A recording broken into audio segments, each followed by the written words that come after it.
What's going on, everybody? It's Joel here, and today we're doing the review of the Froning X Nano.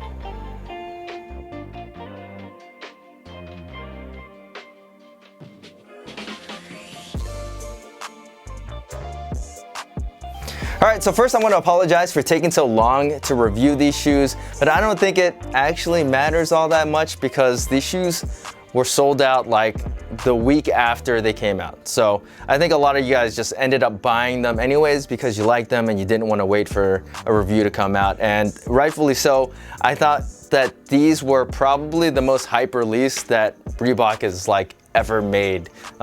It seems that a lot of people actually like the way that these look, and that's, to me, that's funny because they're based off of the Nano 10s. The Nano 10s got a lot of flack for the way that they're designed, and this is just kind of like a derivative model of the Nano 10s, but it's got its own styling cues. Obviously, you've got the strap, you've got like a sock type upper, you've got this back little thingy, and I'll explain what that's for in just a bit.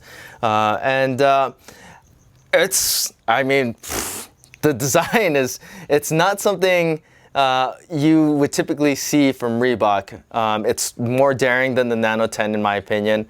And personally, I really like it. I think a lot of other people really like it. It seems to me that a lot of Nike people, Metcon people, actually like this shoe and are giving it props versus like the typical like Reebok shoppers like hating on this one. But I think it's a pretty good shoe. And the colorway is only this black and white, and then it's got the speckled TPU carrier. It's got a little bit of gum in there. I'm not going to hate on that much. It's just a little bit right there on the outsole, and then some black outsole as well. The whole bottom part of this shoe is a Nano 10. There's no difference there. The midsole carrier, the outsole, it's a Nano 10. I'm not going to spend too much time talking about that because it's the same. It's a good responsive midsole, and I'll go into stability a little bit later. But let's talk about this upper, because that's the biggest difference between the Nano 10 and the Froning X Nano. So you do have a sock-like upper. You do have a strap. Some people hate on it, like Dave Castro cut his off.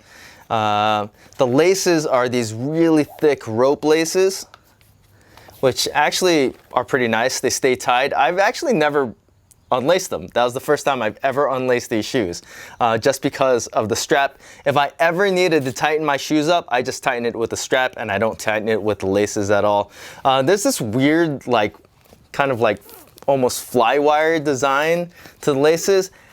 I think it's a little much, but I mean, I guess it hasn't really bothered me that much. Like I said, I don't really unlace these things at all, but there's like 3 little lines of, I guess, I don't know what else to call it, fly wire, and then that's where the laces lace through, and it laces all the way up. You've got 1, 2, 3, 4, and then 5 at the very top, which is just a standard kind of lace.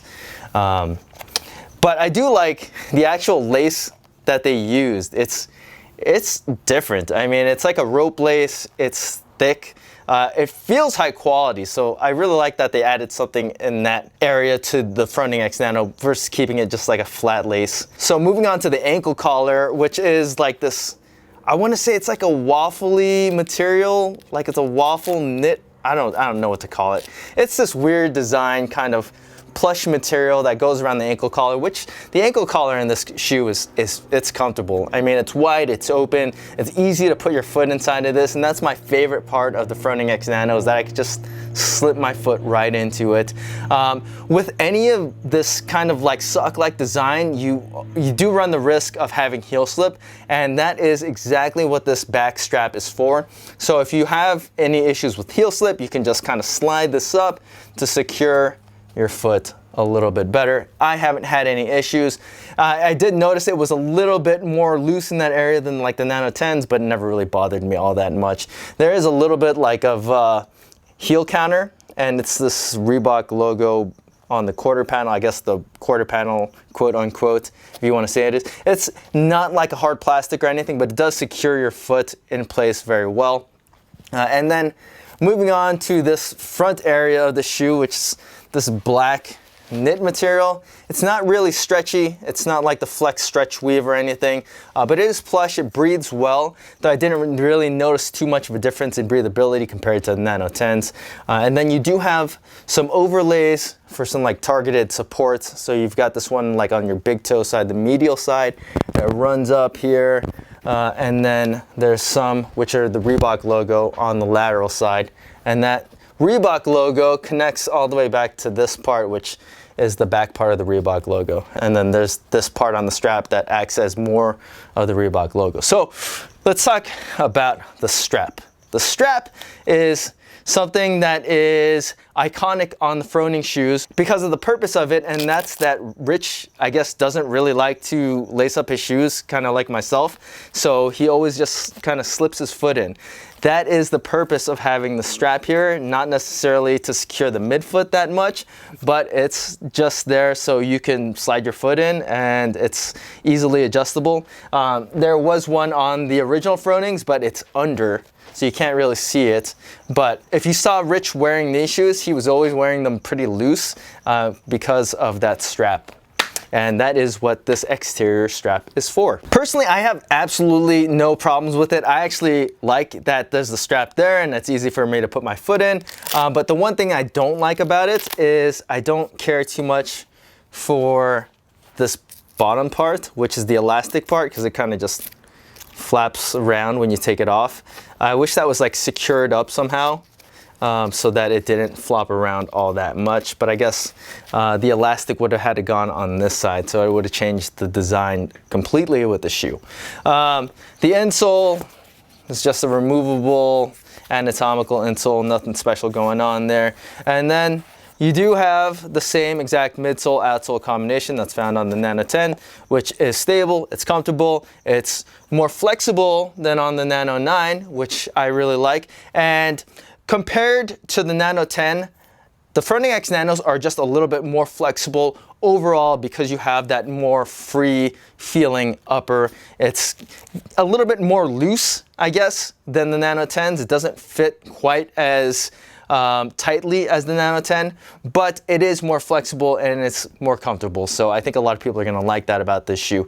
It still does have a 4mm drop like the Nano 10, and it weighs in at a whopping 15 ounces for a men's size 10. This is a heavy, heavy shoe. So for sizing your Froning X Nanos, I'm gonna say that these fit pretty much identical to the Nano 10s, except that there is a little bit more width in the midfoot and the heel part of the shoe. It fits a little bit more loose in those two areas compared to the Nano 10s. The toe box is pretty much identical. I got these in my normal training shoe size, which I would recommend for you guys when you're picking these shoes up, if you can still pick them up, that is. I did try a half size up, and I did notice that there was a little bit more room in the toe box, kind of like the Nano 9, so I wouldn't advise against doing that if you had a wider foot, but personally, I was okay with sizing these as my normal training shoes. They do, like I said, fit a little bit more neutral in the middle part of the shoe, and then the heel part is just a little bit more loose. It's not as like form-fitting as the Nano 10s, but I think overall the shoe is just a little bit more wearable. It's a little bit more comfortable just because you can just put your foot in them and go very easily. Where the Froning X Nanos are better than the Nano 10s is in the flexibility department. The midsole and outsole hasn't changed. It's still pretty flexible, more flexible than the Nano 9s for sure, but the upper with this shoe moves with your foot a lot better than the Nano 10s did. I'm not gonna say a lot better, but it does move better than the Nano 10s did. So I found that running was a little bit more comfortable to do in these shoes, despite the fact that they're ungodly heavy.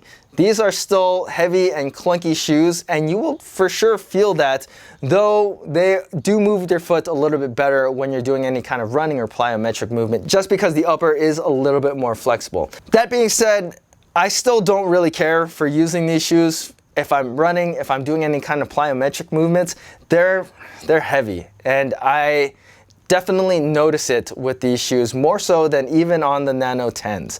The Nano 10s I stay away from when it comes to like plyometric movements. And while I've been wearing these shoes a lot, I would pretty much pick any other shoe to do any kind of like lighter or body weight Metcon compared to these. They're still very responsive shoes, so you can definitely do like plyometric movements, but you will notice the weight doing things like burpees, doing double unders, running. My feet were like stomping on the ground when I was running in these shoes. But I know that either way, somebody is gonna say that they like running in these shoes, but that is just not me. I feel like there are much better picks when it comes to a like running or plyometric training shoe. Okay, so this is the part where we talk about stability, and I'm supposed to tell you that the Froning X Nanos are the most stable shoe that I've ever used. And they're very stable training shoes. Don't get me wrong, they're built on the Nano 10 platform, and that midsole is excellent for any kind of weightlifting movements. They're really wide shoes. You feel planted when you're on the ground. But the upper, it just isn't that form-fitting. So there's a little bit more instability when you're using these and lifting in them compared to the Nano 10s. Nano 10s just fit your foot a little bit better. They're a little bit more secure on your foot, and they're the better lifting shoe. These aren't bad by any means, and I still think that the Froning X Nanos are excellent lifting shoes. They're just not as good as the Nano 10s. I think power delivery is excellent in these shoes. The platform is excellent. I am easily squatting over 400 pounds in these shoes. I have no problems deadlifting in the shoes, but I do notice that my feet slide around a little bit more than I would like. In comparison to some of the other shoes that I've used, like Nano 10s, even like the Metcon 6s that I just used, I find that the fit of those shoes is just better for lifting overall in comparison to the Froning X Nanos. I will say though that the extra heft of these shoes does help you when you're doing any kind of slower movements like squats or deadlifts. It's just not the greatest when you're doing any kind of Olympic weightlifting movements, or when you're doing any kind of unilateral movements like lunge, box, step overs. Those are where you're gonna really notice the instability from the upper the most.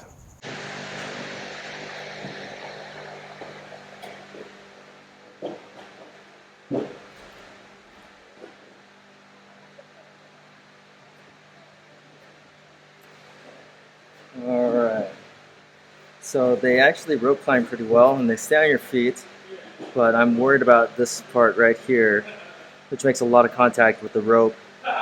As you can see, it's like the dirty part, and that's right on where one of the lacing things is. So I feel like that might wear down over time. The strap has a little bit of wear on it, like it took some of the rubber off the strap, and then this part of the lace too. But all in all, at least it stayed on my feet and it grabbed the rope pretty well. So the Froning X Nanos retail for $150. This is a premium training shoe from Reebok. This is pretty much at the top end of what they sell their shoes for. And for $150, I think if you're a fan of Froning, or you just wanted a really comfortable training shoe, the Froning X Nanos are a for sure pickup. I really like these shoes. And doing this review, I feel odd because there's so many things that I feel conflicted about with this shoe. Like, I think it's a great shoe. I think it's a comfortable shoe. I really like wearing the shoe. I've been beating the hell out of these shoes for like the last month and a half, just because I can put my foot in them and go really easily. They're easy to tie up, or I mean, they're easy to strap up, I guess. But if it came down to picking a single shoe for like CrossFit, I probably wouldn't go with these. I'd go with like Nano 10s. I think Nano 10s are the better overall like competition shoe. I'd feel a little bit more comfortable wearing those if I was going into like a workout where I had absolutely no clue what was going on, like the CrossFit Games or something. Whereas with the Froning X Nanos, like there's too many workouts that I wouldn't want to wear these for. Like I wouldn't want to run in these. I wouldn't want to do box jumps in these. I wouldn't want to do toes to bars in these. I wouldn't want to do box step overs in these. And for a top tier training shoe, there's just too many variables that I wouldn't want to mess with if I was really training to like compete for something. But if I'm just like going on my day-to-day training, which is what I do, then I like wearing my Froning X Nanos. I think they're a comfortable training shoe. They're, in my opinion, one of the best looking training shoes on the market right now. I really, really like the design of these shoes. And overall, I mean, I'm just a fan of Rich Froning. And I like the RF ones a ton. I like the Froning 2s or the Froning X Nanos. I just don't think that they're the greatest training shoe or the best training shoe or the best way to spend your money on a training shoe. That being said, I still 100% recommend these. If you can pick them up, buy them. They're awesome shoes. They're just more of a niche training shoe than an actual competition training shoe. If you guys have any questions about the Froning X Nanos, feel free to leave them in the comment section. And as always guys, please hit that like button, subscribe, and thanks for watching.